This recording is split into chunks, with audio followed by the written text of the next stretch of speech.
doing something a little different today, focusing on the metal lathe. When I picked this up, I didn't have a four-jaw chuck for it. I decided that was one of the first things I needed to remedy, so I picked up a lathe backplate that was already threaded for the spindle, and I also picked up a four-jaw chuck in an 8-inch size. I'm not going to do a whole lot of talking in this video, but I am doing a voiceover over some of this to explain exactly what is going on at some points. This is a South Bend lathe from, I believe, the 1940s or early 50s. The spindle is 2 3/8 threaded at 6 threads per inch, so it's not really all that common of a size outside of that era of South Bend lathes. I picked this backplate up, I believe, from eBay.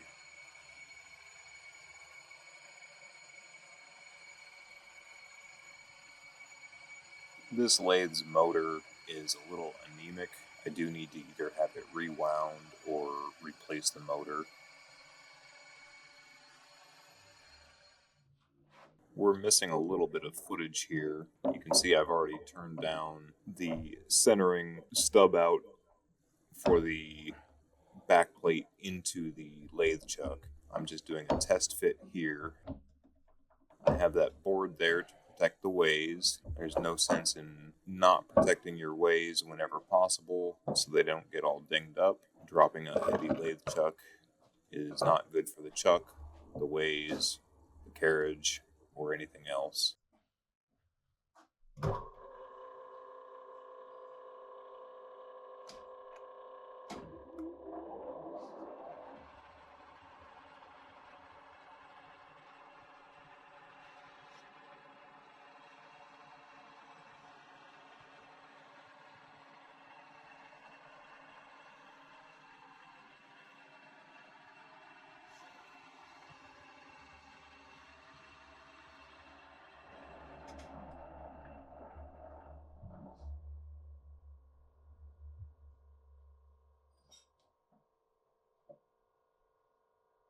There's a lot of back and forth, putting the chuck on and off, just double checking the fit. You want it to be as tight as possible. The fit with a four-jaw chuck is a little less important than it is with a three-jaw or a collet chuck setup, but getting it as close as possible gives you an easier way to visually center your work before dialing it in the chuck jaws.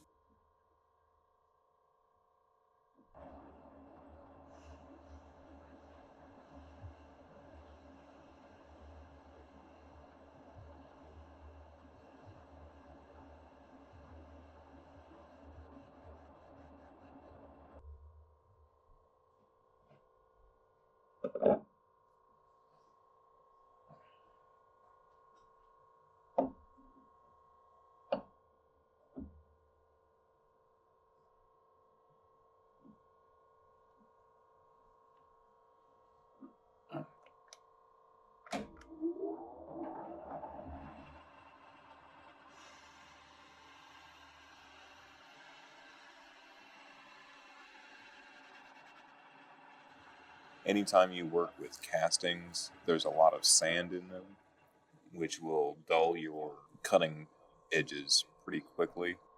I changed the tool out because it was getting a little bit dull, and I had a slightly different profile tool ready to go. Because a lot of these dimensions need to be a close fit, but the actual dimension isn't critical, I'm just using digital calipers that are easy to read to give me an idea of how much more material I need to take off.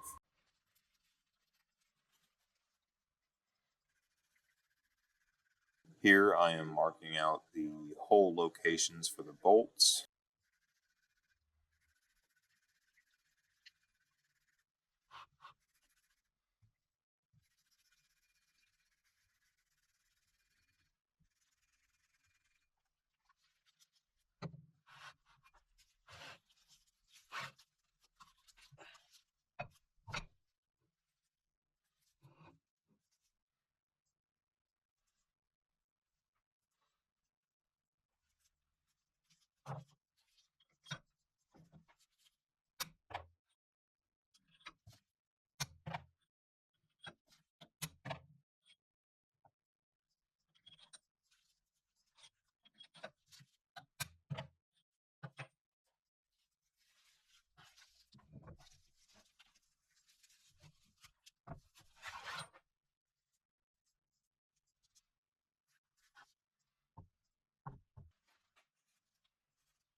and that's why you put the board on the ways.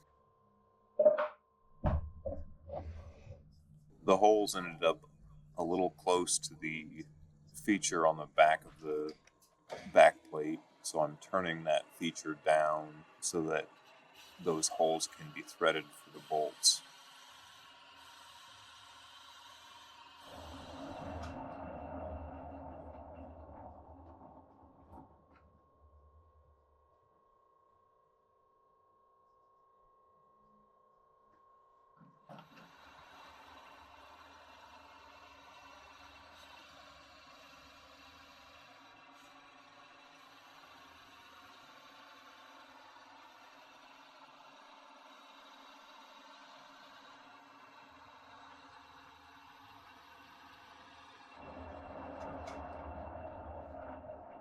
And you can see here that we now have plenty of space for the threads of the bolts.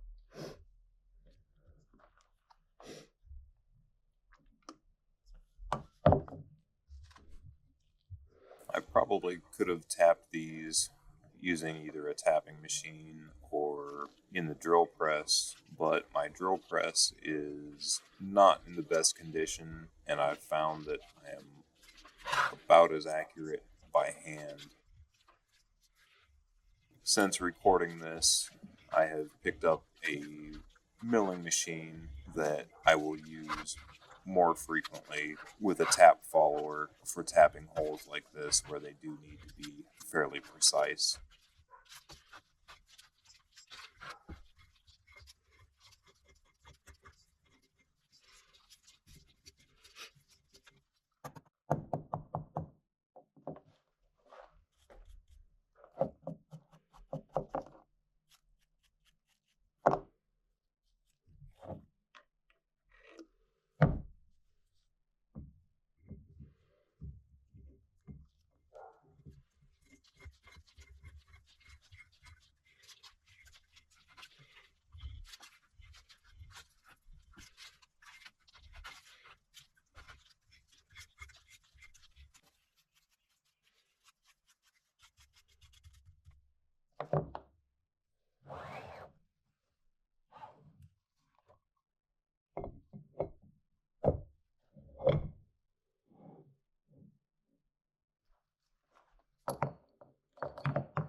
At several points here, you'll see me having my hand hovering in the air. That's to block the exceedingly hot chips that are flying directly in my face and into my beard. The tool angle was just right, and there wasn't a whole lot I could do about that.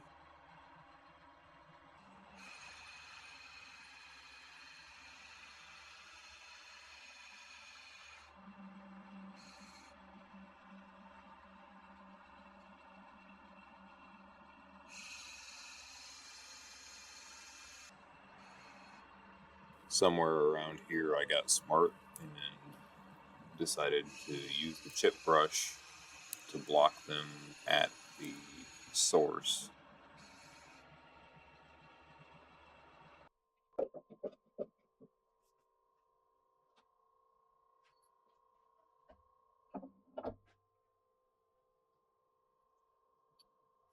Getting the chuck bolted to the back plate that we just made.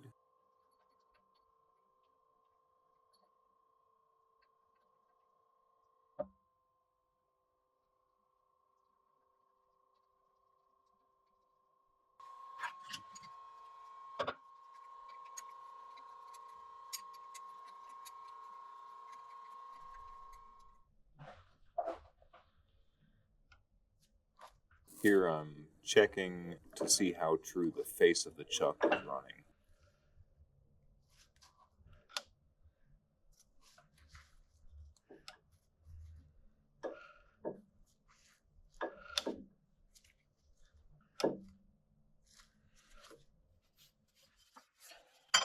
I decided to reverse the jaws at this point and test out the finished product here with some aluminum pipe and some aluminum bar stock.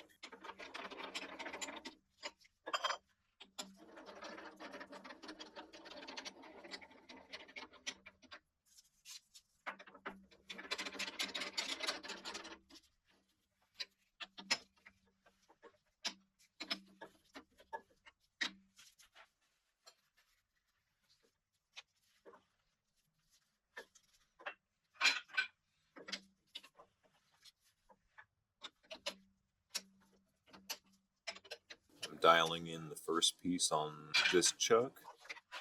This indicator stand is a little undersized for this lathe, so it was hard to get in a good position. I've since gotten a slightly larger indicator stand from Noga as well, which I'm sure you will see on future videos.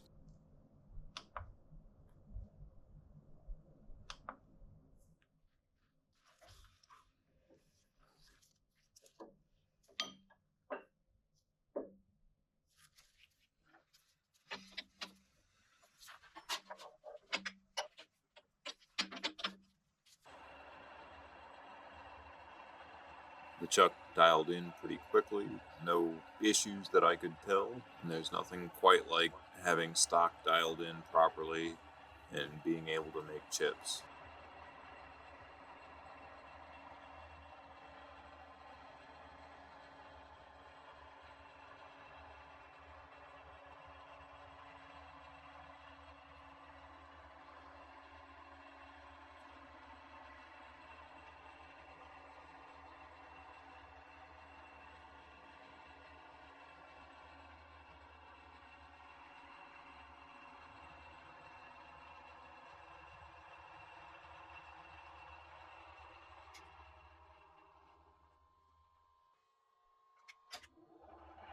I hope you found some use out of this video. As always, if you have any questions, please leave them in the comments below or send me a message.